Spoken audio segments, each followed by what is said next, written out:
Hello, I'm your host Jim McClean. Welcome back to another episode of the BanterFlix movie review show here on NvTv.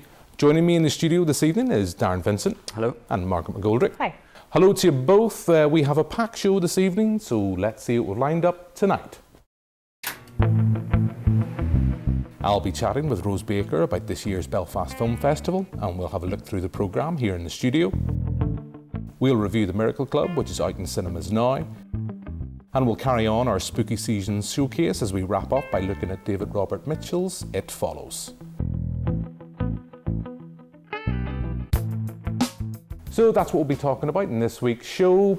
We have a packed lineup, as I said at the introduction, but thought before we get into looking at this year's Belfast Film Festival, because of course the launch was last week, just as we were coming into the studio this evening, do a little bit of last minute research. What can I say? It's my style, folks.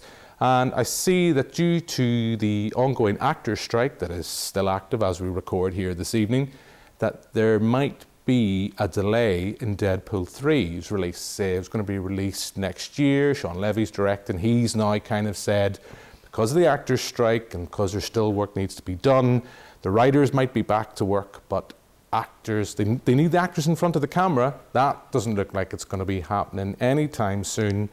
So the film might be delayed. But Darren, starting with you, are you worried about this? Did you come into the studio, you looked at your phone and you say, oh no, Deadpool 3, it's going to be released. It's going to be delayed by a couple of months. Has this ruined your day?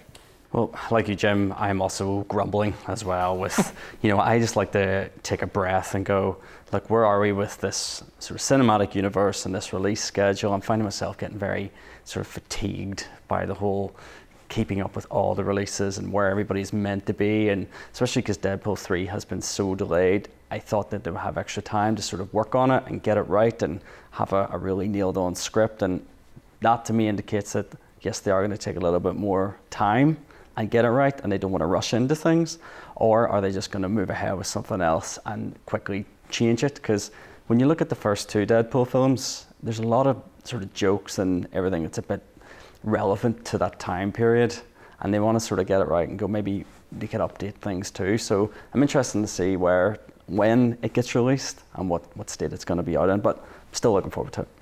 Yeah, I'd love to be more positive. I wasn't a huge fan of the first Deadpool movies because for all this talk about being R-rated or 15 certificate, I suppose, here in the UK, I didn't find it that much different. I still felt like it wasn't aiming itself at a 15 audience. It's still aimed at a normal kind of standard 12A Marvel MCU, DCU fan base. I just don't know, really, am I that bothered? Is my life going to be ruined having to wait a little bit longer for a film I'm not that excited by? Probably not. Margaret, anytime we have you on the show, you are a fan, or I don't know whether the attitude has changed over the years, you are a fan of MCU's output, so are you looking forward to Deadpool 3? Are you sitting there frustrated in your cinema seat at the news I've told you that we're going to have to wait a little bit longer? No. I am a fan of most of their movies, but I've definitely felt the fatigue like everyone else. And truthfully, I just thought that Logan was such a spectacular film. Like, it is the standout from pretty much that entire franchise that I was like, I didn't want them to bring Hugh Jackman back as Wolverine. And they gave him the most perfect send-off. And I just was like, yeah, I'm just not excited. I'm sure I'll probably see it at some point, but it's not high up on the radar. Yeah, I would agree with you on that front. I do adore Logan. But look, at this point, I think we should move closer to home. And last week, the Belfast Film Festival's programme was officially launched. They unveiled the full programme at an event at the Black Box. This, of course, is the lovely programme here. You can pick up probably anywhere in Belfast. And post that event, we got a chance to speak with Rose Baker, one of the lead programmers in the festival. And here's that interview. This is Mr. McCandles. Hello, Bella.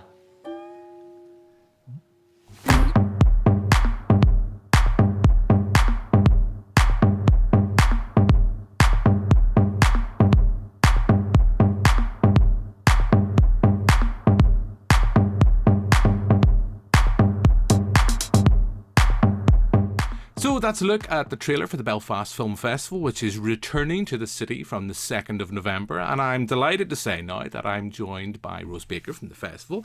We're going to have a chat about the programme. So let's start by the opening and closing films. Yeah, absolutely. Yeah, we're really thrilled with both the films, the opener and closer. We're opening with Andrew Higgs, All of Us Strangers.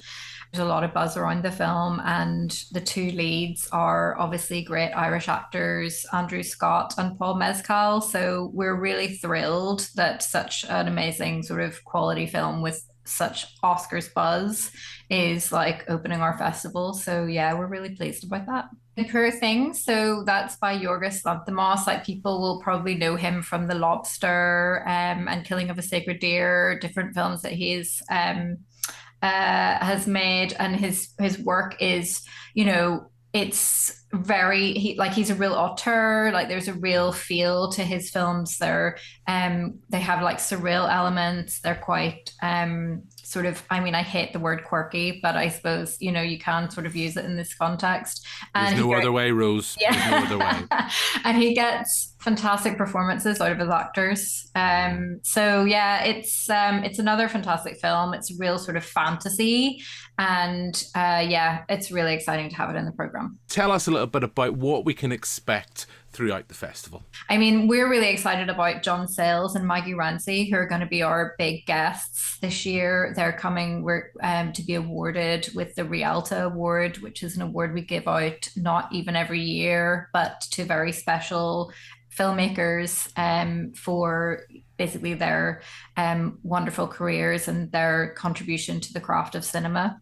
So we're thrilled that they're going to be with us, and we're showing a selection of their films as well. They'll be with us to introduce The Secret of Roan Inish, which was actually filmed in Donegal in 1994, and it's a wonderful film that's based on the sort of mythical creature of the Selkie and sort of the legends around that and Irish mythology. So it's really fantastic, and we're really pleased to have them, and we're so excited. Yeah, and you know, the festival has shown its solidarity with the writer's strike. I know you have a series of special events taking place to mark that and show your support for that.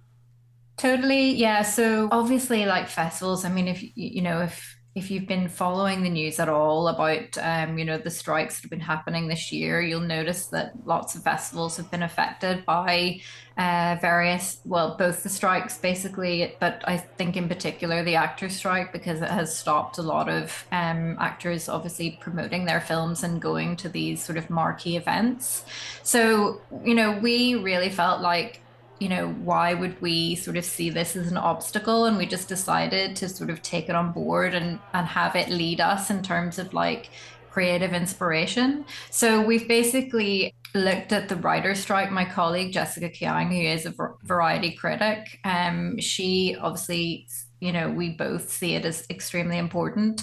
And so we decided to celebrate writers by programming a series of films that represent writers on screen, screenwriters on screen. So we're showing 3 films that are quite well known: Adaptation, Barton Fink, and Sunset Boulevard.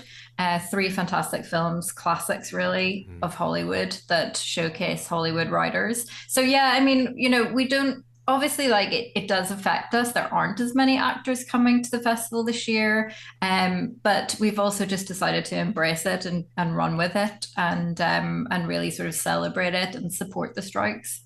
It is a jam-packed programme. There is a lot there, but what would be something that you would say, take a punt on, try this if you're looking for something a little bit different? This is a Rose Baker select. Yeah, well, I mean, I have been saying this. Actually, you're not the first person to ask me this question, and it is really hard, as you say, to pick between the films.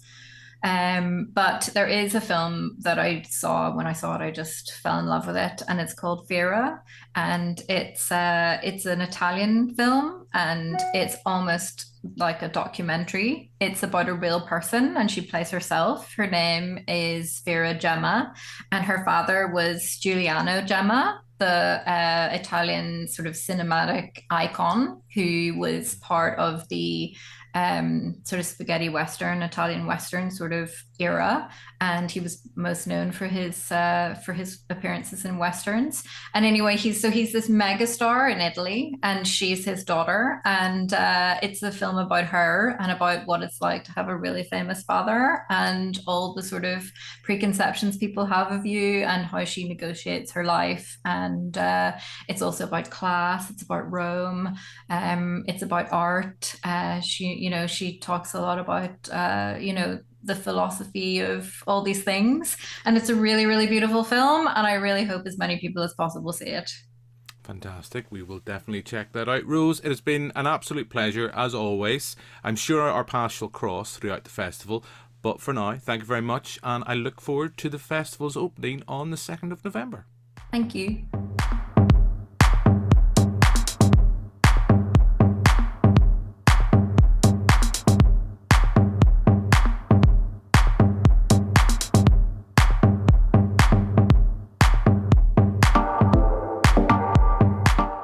So that's my interview with Rose as we tried our best to get through as much of the Belfast Film Festival's programme. We're going to try now for the next 5 minutes to cram even more in. It is a jam-packed programme, as I always said, and I think I said in that interview, there is something usually for everybody within the programme, and if someone looks through this very briefly and says, it's not for me, you're not trying. That's my own kind of personal opinion on that. But Darren, I'm going to come to you. Again, we can't talk through specifically every single film, short and event that's taken place at the festival, but what's caught your eye? Well, for me, there's a lot of buzz around the films at this year's Belfast Film Festival. Most notably, probably the opening film, All of Us Strangers, featuring 2 Irish actors, Andrew Scott and Paul Mescal.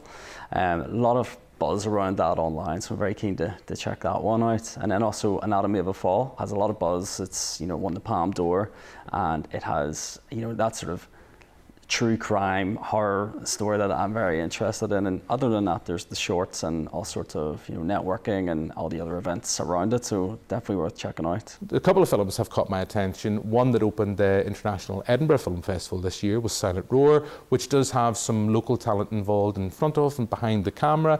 Very intrigued by that. Interesting film that's dealing with faith. I know we're going to be talking about something similar in a film we're discussing in this week's show. There is a few more that I've seen, the likes of Fingernails. I'm always intrigued by kind of lo-fi, sci-fi concepts. Can we find the person we're with if by getting a fingernail removed and doing a test, are they truly the one for us? Should we be with that person? Jessie Buckley's in that. Massive fan of her as an actor. So intrigued by see what local audiences will think, but I would definitely recommend it.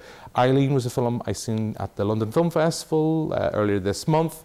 Think it's a very intriguing concept. The director of Lady Macbeth coming back with a follow-up, again, having some interesting things, interesting roles for female actors. So lots there, shorts as you mentioned, Darren. Margaret, I've rambled there as best I can, and I don't even think we have scratched the surface within the programme, but what's caught your eyes? There's actually a really interesting programme this year. I think, likewise, Anatomy of a Fall looks really intriguing.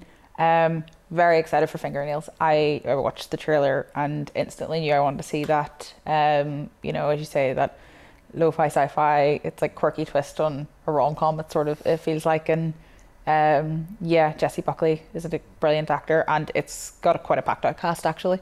So definitely excited for that. And then of course The Last Rifleman as well, local film, which we've been hearing about for a while, and I remember when it was in development with Northern Ireland Screen, I got to attend it was like a script read through for like the opening act of the film. So excited to see that hit the big screen. Yeah, Pierce Brosnan on the big screen with a gala event, a gala screening. But also, Margaret, we should point, you have a personal interest within this year's programme because you're producer on an Irish film that's included within this year's programme. That is Lie of the Land. It's going to be screening at the Strand Arts Centre. Do you want to tell our viewers a little bit about that and when that screening's happening? It's playing in the Strand Cinema, as you said, on the 7th of November. It's an 8:30 screening, and there's going to be a Q&A with some of the cast, the director and the writer as well. So the film is a thriller that is following a farming couple who are sort of on their last legs, really financially. They're being crippled with an amounting pile of debt, and a stranger offers them a way out. He can ship them off to an exotic life abroad, escape all their problems, but for a fee. And when our protagonists start to have last-minute doubts, they realise that this guy's not necessarily leaving too quickly. So it becomes a real cat and mouse heist thriller that all takes place in and around this farm in one story day. So it was a really fun and bit of a crazy turnaround. We produced the film through Northern Ireland Screen's New Talent Focus feature segment. We shot it in February for 3 weeks, and it premiered in Galway in July, where it won Best First Time Irish Feature, which was delightful. So it'll be lovely to see it with a home crowd now. Yeah, looking forward. You've definitely whet our appetite for the film. Looking forward to seeing it. And as I say, I have a bit of a man crush on Nigel O'Neill, so I will always try to seek out anything with that man in front of the camera. But look, that is as much as I think as we can allow ourselves right now. I think as we get closer to the festival and during its duration, we will talk more about the programme. But I think for now, let's move on and let's talk about a film that's in cinemas now.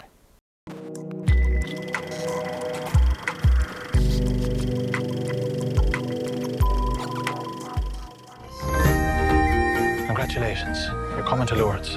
Who's going to have to do the cooking and the cleaning? Not me, I can tell you, that's your job. What'll I do on me own? I'll be back before you know it. You will. Holy Mary, Mother of God. Welcome to Lourdes. Appears I am sharing with you. Is there only one bed? Your ma wouldn't have fussed. I am not my mother. Ain't that the truth?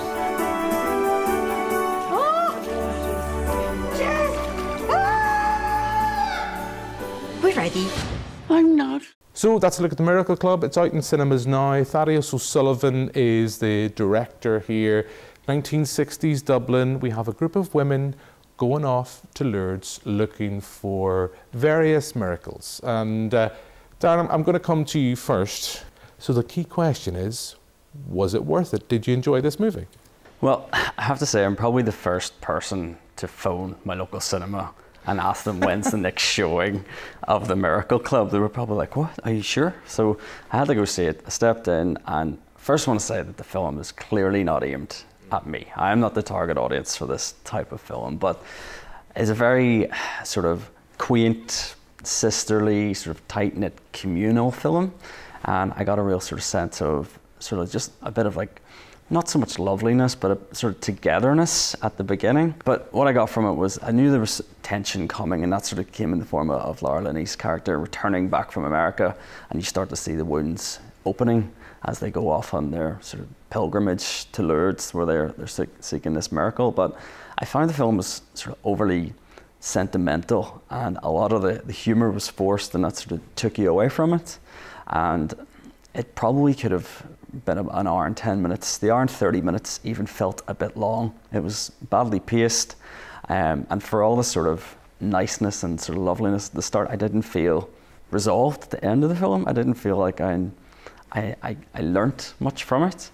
And maybe I was expecting too much at last minute, but it's more of a Sunday afternoon film as opposed to a Saturday night film.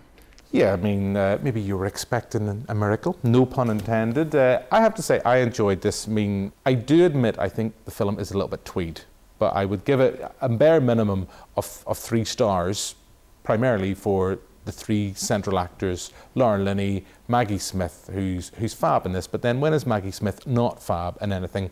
And then the lovely Kathy Bates as well. And then we also have, apologies, I have it written down here, we have Agnes O'Casey, who people might not be as familiar with.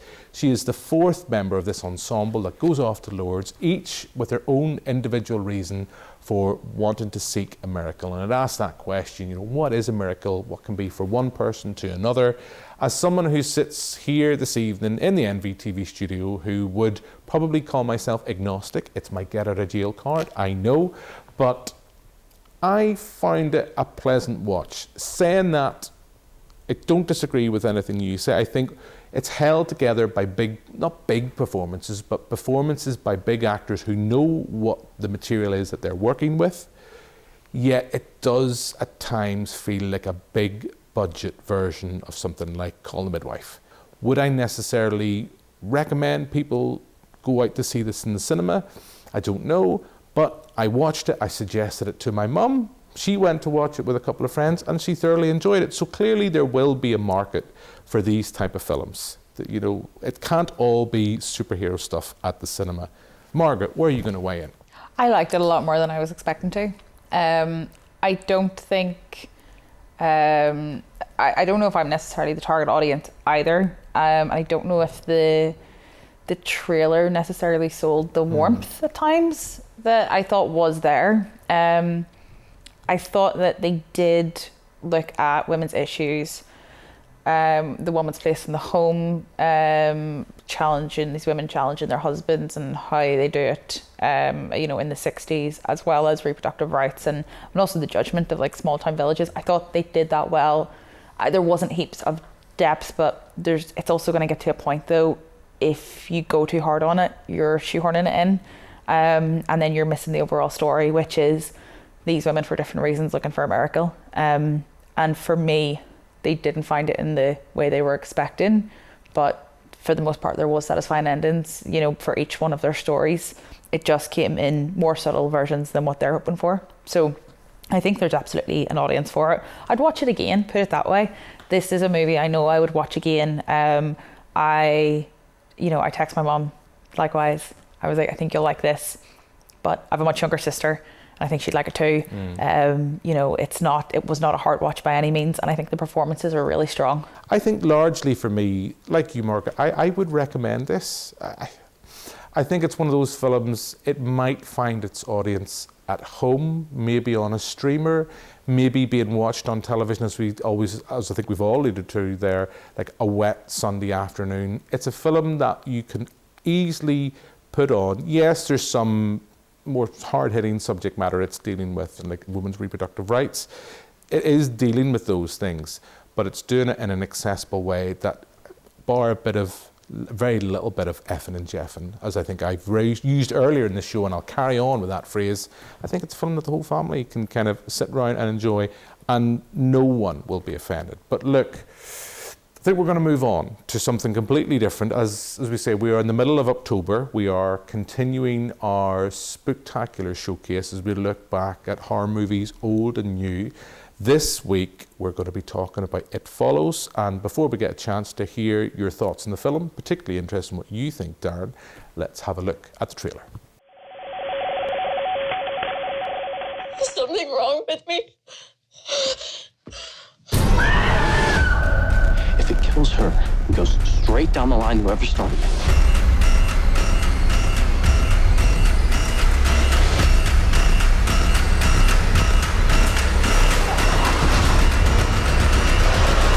So let's look at the trailer for It Follows. 2014 this was released, so next year will be its 10th anniversary. Here we have a kind of play on the old classic slasher movies to an extent, that it's clearly a film by David Robert Mitchell that takes its influence from John Carpenter and Wes Craven, throws an element of Japanese horror and kind of the Ring inspiration into that. Here we have a supernatural entity that is very slowly Pepe Le Pew-esque, stalking its prey who have sex. I know the director has kind of said people have tried to look at deeper meanings for the source material. He has said this was basically just a straightforward premise for him. Guess that's kind of setting it up as much as we need to. The trailer has done a bit of the heavy lifting as well. Margaret, I think neither of you had seen this before you came on the show. What did you think? I really liked it. It's really eerie, and I'm really surprised that there wasn't a deeper meaning to the story than what is presented, because I knew what it was about. I'm not necessarily the biggest horror fan, so it wasn't one that it was one that was always on my radar, but you know, I wasn't I hadn't been itching to see. But for you, Jim, I made myself sit down and I watched it alone at home, and the film is eerie. And I totally get the John Carpenter references, and I think the music influence from John Carpenter's movies has been utilised better than I reckon most filmmakers have tried to do over the years. I think a lot of people have just went, let's just go for a synthy vibe and it'll work. No, like the music is it really sets a very eerie vibe to this. It's very uncomfortable in a way that it's exactly meant to be. So yeah, story-wise, I thought towards the end, you know, when they're confronting this creature, I thought that it maybe took some leaps as to the logic of it, but you know, I wasn't overly bothered by that because overall, like, it's a really solid film. Yeah, I think this is 3/4 of a really great horror film. It's atmospheric. It's you do get creeped out. You do get unsettled. You find yourself playing guesswork when you're watching crowd scenes. Who's shuffling slowly, menacingly? Is the entity? Is this monster on screen at any time? At any time we're looking purposely for it. And there is some just disturbing visual sequence that we see on screen. I hadn't rewatched it for a while, rewatched it for the show. And yeah, it's 3/4 of a brilliant horror film that's just a little bit let down by its finale. But of recent horror films in the last 10 years, it stands up for me as one of the best. Darren, you're not a horror fan. You're not a horror fan at all. I remember very vividly over lockdown, we forced you to watch Host for us, and we had the courtesy of live streaming that experience for yourself to our viewers on our Facebook page. You do not like horror. What do you think? Well, I'm actually kind of glad we're here to talk about it as a form of therapy. You know, I'm glad, because I watched the film on my own. A lot like Margaret, I watched it on my own. I thought it would be smart to watch this during the day. But I have to say, I really enjoyed it. Strangely enjoyed it. So, and I think it was more the vibe of the film and not the sort of over-the-top jump scares or, you know, creepy faces or anything like that. But it was a lot of what you're not seeing, and you're piecing it together as you go, and I enjoyed that more. I know it was before Stranger Things came out, but I did get an 80s vibe, but that was probably because of the music. But there's nothing in the film that suggests that it was in the 80s, because there's people with smartphones, there's fancy cars, but then there's you never see where they are, but it looks like a real 80s American suburb.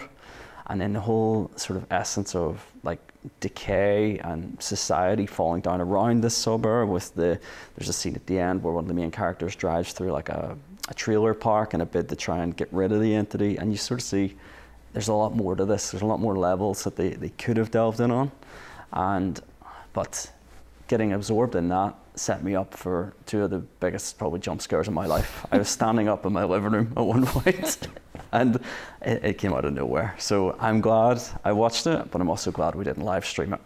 There we go, maybe for next time. I am surprised this film has never had a sequel. And I think you can see, for a film that was out in 2014, it has now been one of the features that has been cited now by an influence on a new wave of filmmakers that are coming through. You can see where new filmmakers are taking their inspiration from the likes of Carpenter and Wes Craven through the prism of It Follows. But look, that is us out of time for this week. Before we go, all it's time for me to do now is have a look at the films we'll be discussing next week. Yo, Sage, the time is over. We got to take back control of our home. I was sent down from Washington, D.C. to see about these murders. We have so many deaths, we've lost count. It's just bad luck. Seems more like an epidemic than bad luck to me. For Sav Rogers, a queer kid growing up in Kansas, role models came from an unexpected source. When I was 12, I had a movie where the gay and lesbian characters were good and funny and out. They were able to live as their authentic selves. Chasing Amy. Chasing Amy. Chasing Amy. The third film from director Kevin Smith. It's about a guy who falls in love with a lesbian. But Sav's about to find out. Life's not about finding your heroes. Welcome to the house that Amy built. It's about finding yourself. So that's a look at the films we'll be discussing on next week's show. All that's left for me to do now here this evening in the studio is thank my two guests. Thank you very much, Darren. Thanks, Jim. Thank you very much, Margaret. Thanks. Thanks for watching at home. We'll be back next week with another show. But for now, until then, goodbye.